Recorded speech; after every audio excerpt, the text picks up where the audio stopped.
জুলাইয়ের গণ অভ্যুত্থানে আহতদের নিয়ে তাদের ক্ষতিপূরণ দেওয়া নিয়ে যদি রাজনীতি যারা করে তাদের কিয়ামত ঘটাই দেব। কিন্তু এখন পর্যন্ত এই সরকারের বিরুদ্ধে কোনো ওইভাবে বক্তব্য দেই নাই। সরকার বিব্রতকর হয়, সরকার বিপদে পড়ে, প্রশাসন বিপদে পড়ে। এই কারণে সবসময় আমরা বলেছি এই মুহূর্তে সরকার এবং প্রশাসনকে সহযোগিতা করে দেশে আমাদের স্থিতিশীলতা আনতে হবে, আমাদের রাজনৈতিক ঐক্য ধরে রাখতে হবে, জুলাই গণহত্যার বিচার করতে হবে, রাষ্ট্র সংস্কার করে বাংলাদেশকে একটা গণতান্ত্রিক, মানবিক এবং কল্যাণ রাষ্ট্রে পরিণত করতে হবে।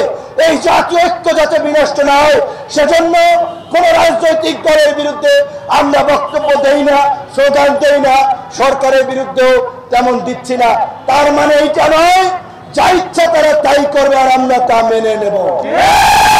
পরিষ্কার বলছি, শুধু অনিউল্লাহ কিংবা রাসেল নয়, যাদেরকে বিদেশ পাঠানোর কথা আগামী এক সপ্তাহের মধ্যে তাদেরকে ব্যবস্থা করবেন।